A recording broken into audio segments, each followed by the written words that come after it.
and Fridays around here mean football, and that's exactly what we are going to talk right now. We're talking high school football. We're talking college football. We're talking pigskin preview. Of course, Tony Enzetti and Larry Kotler joining us to get us all up to speed as to what is happening. Tony has the high school football duties, Central Iowa Sports Network at the base of this, and you have a game tonight? I get the night off. You do? I'm going to go try to find a game to go to. More than likely, I'm going to go over to watch Southeast Polk and Ankeny meet for that District 1 championship. That'll be a big one over there at Southeast Polk and Reynolds, and it's not too far from where I live, so I think I'm going to enjoy the night as a fan. And How I'll about have a that? headset on. But Central Iowa Sports Network will have Dowling and Des Moines North, so that'll be the game, CISN.TV.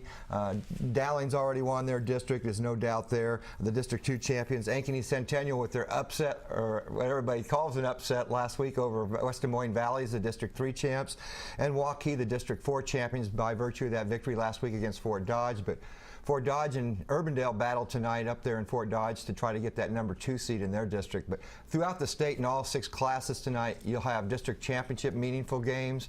Who's going to be number 1 or number 2 seed going into the postseason? Plus those teams that are on the bubble trying to win that number 4 seed to get into the playoffs. So a lot of big games across the state tonight. So, and it'll be a little wet, it looks like. Now, Free, is it going to be a factor? Yeah, I think rain's going to be a factor. That and winds. It'll be kind of dusty out there. So the passing game will probably be affected a little bit by that too. Another big game in 3A from Central Iowa, Dallas Center Grimes. They'll travel to Glenwood. They're in the same district with Harlan. Dallas Center Grimes has their hand on the steering wheel. They win tonight. They're the district champions. But their hand on the steering wheel got a little weaker because they lost their quarterback, Kluver, last week to a concussion. Won't be back this week. Questionable whether he'll be playing football again.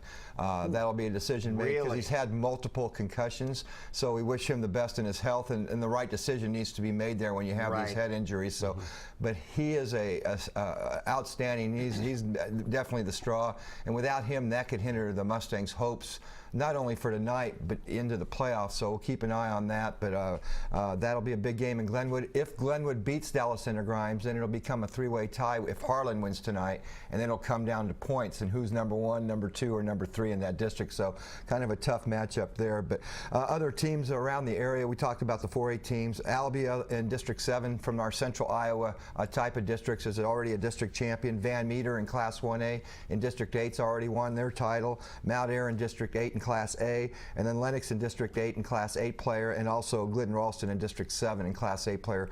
They're all district champions already. In 3A, Gilbert in District 6, Pella in District 7, they've won their district, and as I said, the DCG, Harlan, Glenwood District 8, that's up in the air tonight depending on the final score of that Dallas Center Grimes Glenwood game. So a lot of big games tonight, a lot of games of implication, and then they'll turn it right back around, and Wednesday night kick it off, and we'll have playoff football already. It just seems like yesterday we talked about the preseason, and here we are just getting started, kicking off for the playoffs. So. Now, in case you think you answered a lot of questions when it comes to why are teams at times running scores up and scoring a whole bunch of points, and you mentioned that they're going to use points to determine ties. Well, you get 13 points for a victory of more than 13 or more. If it's less than that, then like if you win by 12, then you get 12 points for that victory. And so once it gets to 13, piling up doesn't mean a thing. Okay. It's already 13 points. That's the max. That's the max. Okay. Yeah. And in today's game, too, once it gets to halftime and you're plus 35, you get the running clock going. So, you know, it's not important anymore. You don't need to do that type of thing to make some kind of a statement.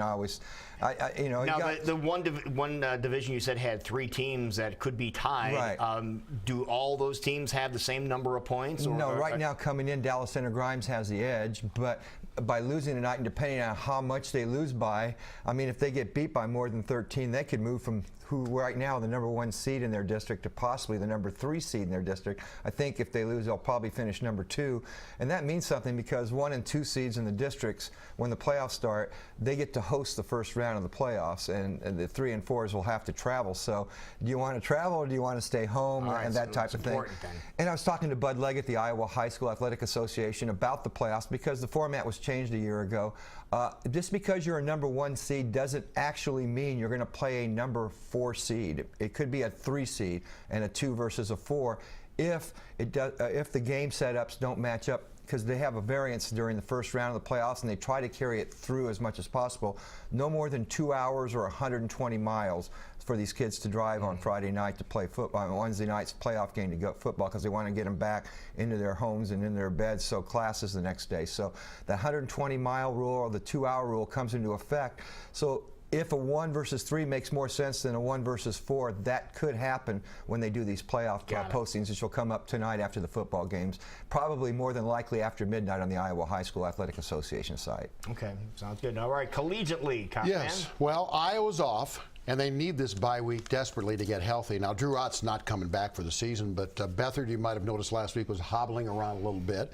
LaShawn Daniels should be able to come back. So, I mean, they're going to get some guys back, and that's going to help them to have the week off. Then they play Maryland next week at home. In fact, the rest of their schedule, and some of the national pundits are hammering them for this, Maryland at home, then at Indiana, then at Minnesota and Purdue at home, and then at Nebraska.